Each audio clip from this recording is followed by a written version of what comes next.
Continuando nossa aula sobre impressionismo, vamos falar agora de um artista muito interessante e pouco conhecido, Gustave Caillebotte. Caillebotte, no nosso livro didático, por exemplo, nem é citado. Talvez por sua condição de milionário, era uma família muito rica, ele é lembrado mais como colecionador e apoiador, mecenas de vários artistas importantes daquela época.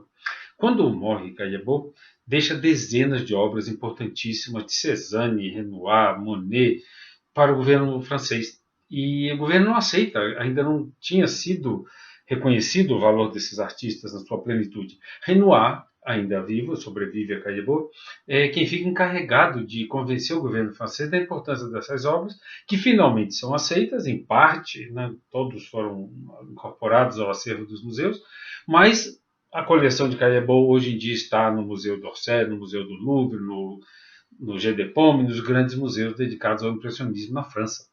Então, já nesse autorretrato que escolhi para iniciar a nossa aula agora, a gente vê esse olhar de sinceridade e com uma qualidade muito própria. Vamos a Caillebotte. O texto, como eu sempre digo, está nos arquivos para vocês lerem com calma. Destaquei aqui como fizeram seus predecessores da escola realista, os pintores Millet e Courbet, ainda falando do realismo.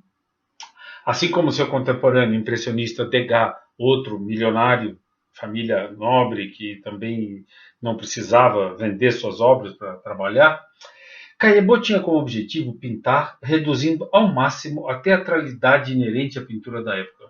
Compartilhava do comprometimento com a verossimilhança ótica dos impressionistas. E aqui também ainda diz que ele foi influenciado pela técnica fotográfica, a nova técnica fotográfica. Então, essa ideia que já elaboramos na introdução e nos primeiros artistas dos quais falamos, de não mais termos os temas literários, se fossem históricos, religiosos, mitológicos, e um enfoque da realidade mais imediato, mais fresco, no sentido de valorizar as impressões e de estar dedicado, então, a uma percepção mais pura, podemos dizer, da realidade, não contaminada por conceitos, algo nessa linha que já temos estudado, já falamos sobre isso. Então, vamos às obras. Ordem cronológica, como sempre faço. Aqui nessa natureza morta temos ainda um clima um pouco simbolista, lembra um pouco as flores de Odilon Redon, aquele grande simbolista do qual já falamos, pela delicadeza, o silêncio, o espaço que sugere um certo mistério. Apenas com flores pode-se falar de questões muito finas e sutis. Aqui temos uma das obras mais impressionantes desse artista, os raspadores de parquet do chão, pelo tema realista, tema de operários, tema de trabalhadores do cotidiano, mas a fixação, a busca pelo efeito luminoso e a questão da época, de qual já falamos, essa modernidade, coloca essa obra e esse artista no contexto do impressionismo. O tema é realista pela conotação social. Aqui são apenas algumas obras, estão os links no arquivo para quem quiser olhar mais coisa. Esse é um trabalho magnífico, está no Art Institute of Chicago. Vou apresentar uma foto que eu tirei diretamente da obra, e é justamente esse contexto do qual já falamos da Belle Époque, com a reforma urbanística e essa vivência da riqueza dessa nova burguesia. Esse quadro tem uma separação curiosa, quase no centro, que sugere vida doméstica e vida urbana. Então, são diferentes dimensões dessa modernidade. Aqui está o quadro que eu fotografei, então, em Chicago, e a gente aprecia claramente a diferença quando pegamos um arquivo da internet. Geralmente ele vem saturado, as cores, as luzes um pouco estouradas, e quando fotografamos diretamente de um original, a sutileza, a suavidade das cores vem com muito mais vida. Então aí temos alguns detalhes que eu fotografei da obra. É curioso esse detalhe entre a haste do guarda-chuva e o retrato do personagem, alguém carregando uma escada, essa ideia de cotidiano, de instante, muito ligada à fotografia. E fotografei a textura que vem diante da obra original. Então, esse reflexo de chuva que temos aqui nesses paralelepípedos, quando aproximamos a imagem, temos a pincelada com aquela característica de realidade do qual já falamos quando falamos do realismo. a própria superfície da tela se transforma em realidade própria da linguagem. Não é mais um espelho, uma transparência, uma janela que se abre, mas é a própria superfície da tela, de algum modo, tem uma qualidade que é a linguagem pictórica.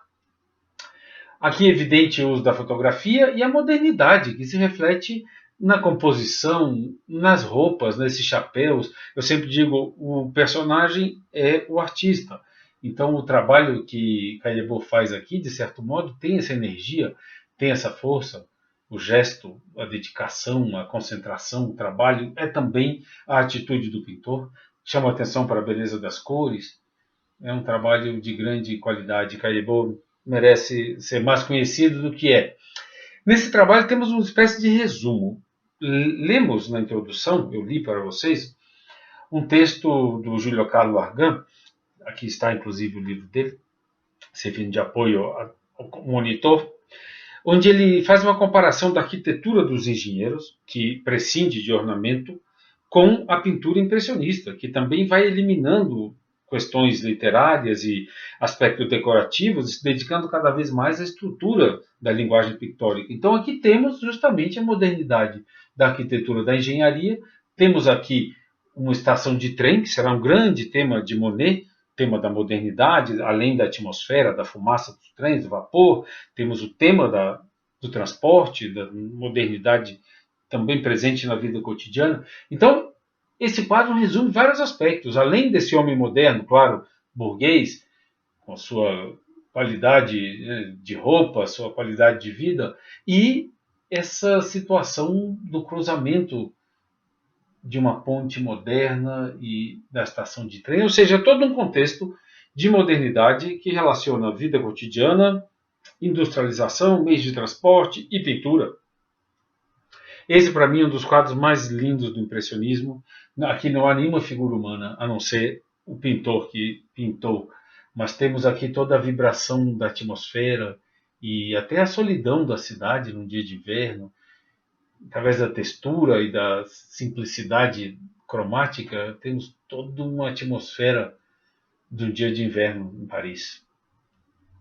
E aqui, novamente, pode-se falar da coragem desse pintor. Claro que coragem conectada com o fato de que ele não precisava vender suas obras.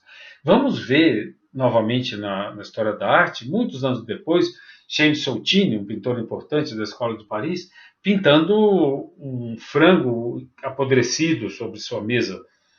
Mas essa crueza, essa feiura, entre aspas, né, de pintar apenas essas carnes, esses pedaços de animais, essa língua, é justamente o olhar do pintor sobre esses aspectos trágicos, sinistros, feios do cotidiano. Claro que eu acho que uma coisa que atraiu Caillebout é a própria textura da carne, de algum modo, essa qualidade da matéria. E aqui temos também um outro aspecto que, a meu ver, é a coragem do artista, porque temos muitas mulheres, por exemplo, em Degas, tomando banho, por conta da beleza do feminino, apesar de que Degas não era muito ligado nesse aspecto mais romântico. As figuras dele muitas vezes estão em poses grotescas, ele não está procurando essa beleza propriamente da suavidade. Mas Caillebout vai pintar homens tomando banho. E acredito que não haja aqui uma conotação sexual. As figuras dele são muito simples, muito fotográficas. É uma atividade do cotidiano.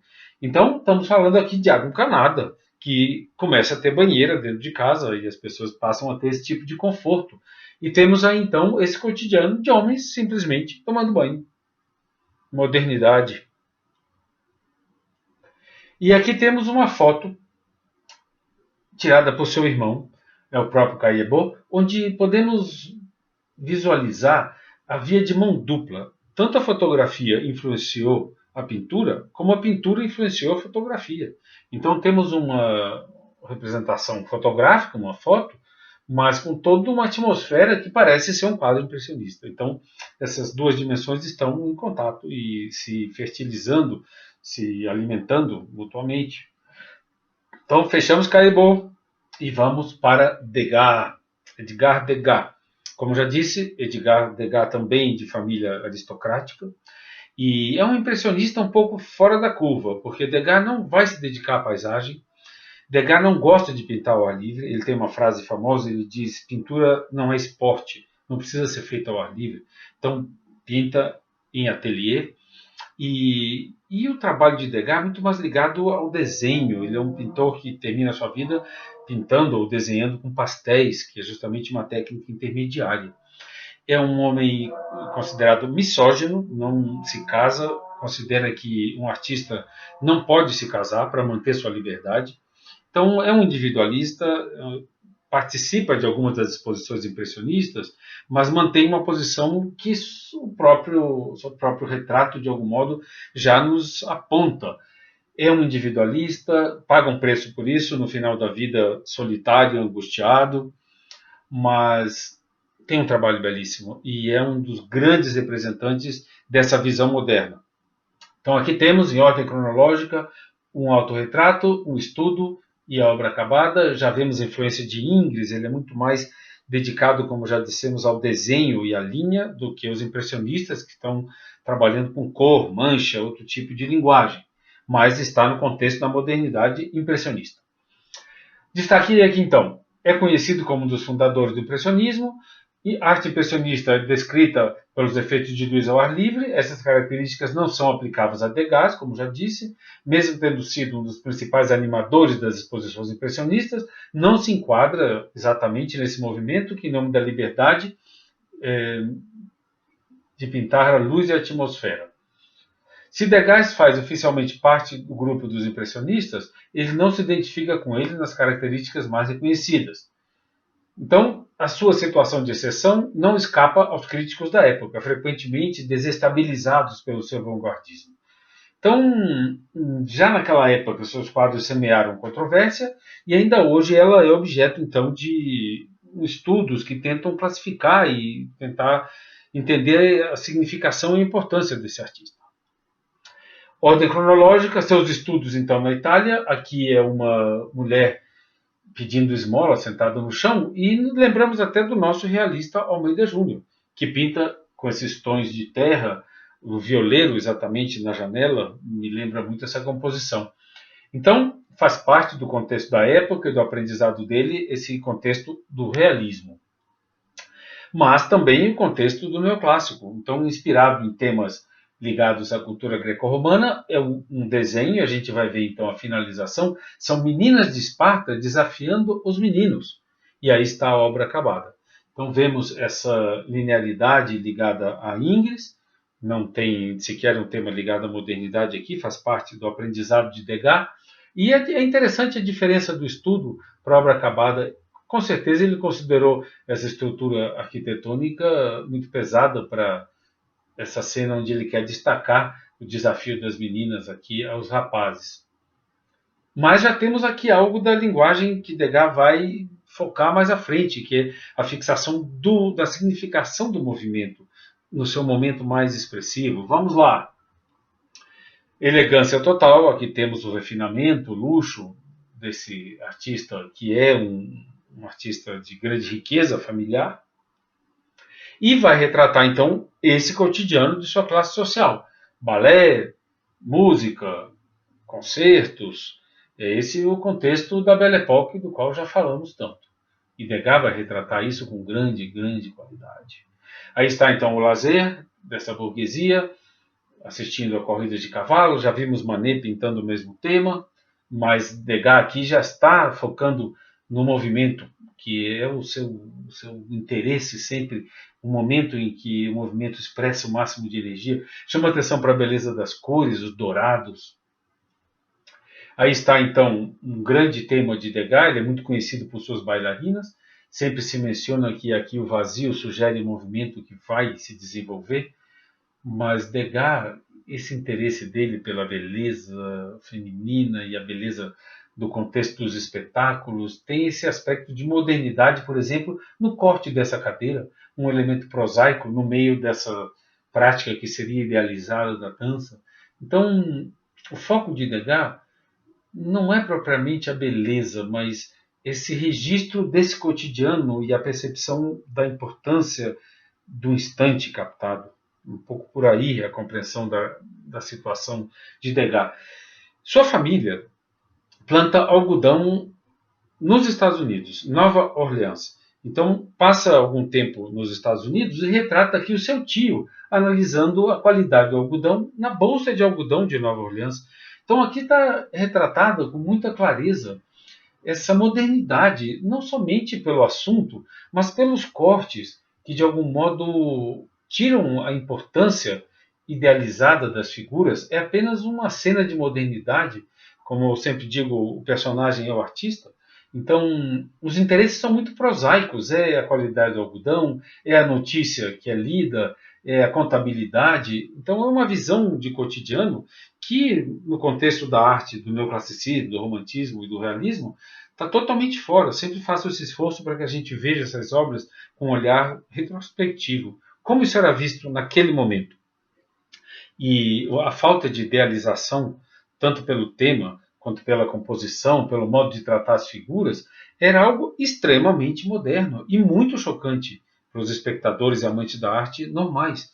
É um modo de entender a vida extremamente moderno na sua simplificação, na sua falta de foco central, na pouca valorização do indivíduo em si mesmo, percebem? São vários aspectos que estão escondidos numa simples cena, mas que vão impondo, de algum modo, não impondo exatamente, mas abrindo caminho, adiantando toda uma consciência do que é a nossa vida, do que é a modernidade.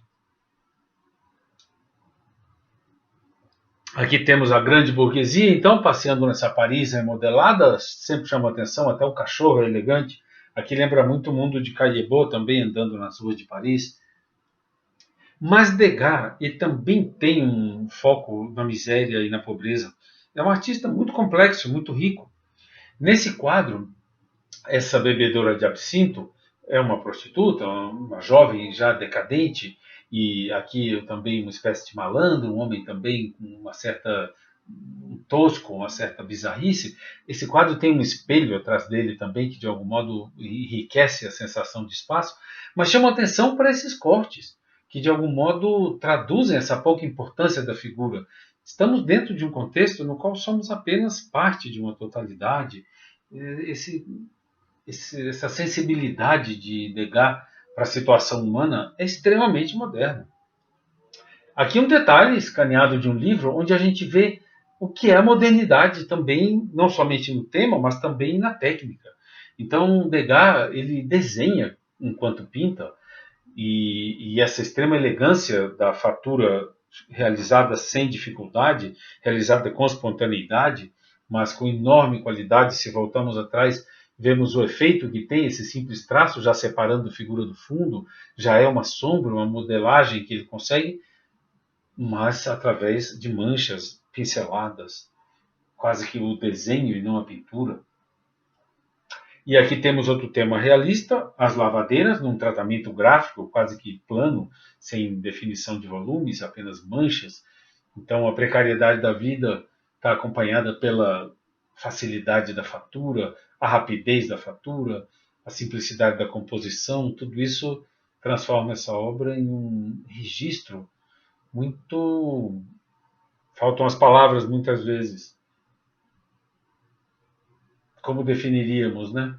Essa simplicidade do cotidiano. E aqui mais um registro tornado algo extraordinário pela luz do cotidiano desse lazer da burguesia, uma cantora. E por essa luz que bate de baixo, que dá um efeito sinistro no rosto, já podemos anunciar aqui o expressionismo que vem chegando com o grito de Munch, aquele famoso grito na ponte. Então, esse interesse de Degas por aspectos às vezes mais bizarros ou estranhos desse cotidiano já são parte da modernidade da qual estamos falando.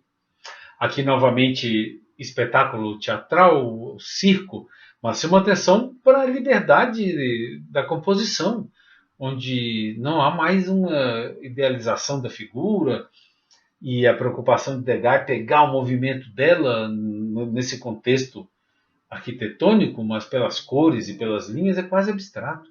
Então, modernidade, novamente, esse é o nosso tema, pela liberdade de visão. A Pequena Bailarina é uma das grandes obras, uma das mais conhecidas de Degas, uma escultura apresentada na época em cera, e Degas proibiu que fosse transformada em bronze. Somente depois de sua morte a família produziu as esculturas em bronze, através de moldes, e apresenta essa escultura dentro de uma caixa de vidro. Na época, escândalo total. Além disso, ele veste ela com roupas de tecido, escultura vestida também era algo completamente inovador. Mas um dos motivos de escândalo, além desses fatores formais, é a feiura, a magreza, a pobreza evidente dessa menina. E aqui estão os links no arquivo. É um personagem histórico. É uma jovem que tem uma família desgraçada, que vive na miséria, e sua irmã é presa por roubo, uma outra irmã consegue ser professora de dança. Então, essa pobreza e essa magreza podem ser relacionadas com uma imagem que eu gosto sempre de mostrar quando estamos em sala de aula, e aqui será mostrada apenas na tela do computador. Está no nosso livro O Monumento dos Impressionistas, e é um pouco difícil de mostrar porque é uma página dupla. Mas vamos lá. Antes dela tem essa figura tomando sorvete num café, obra de Manet. Já falamos da figura da mulher moderna, né?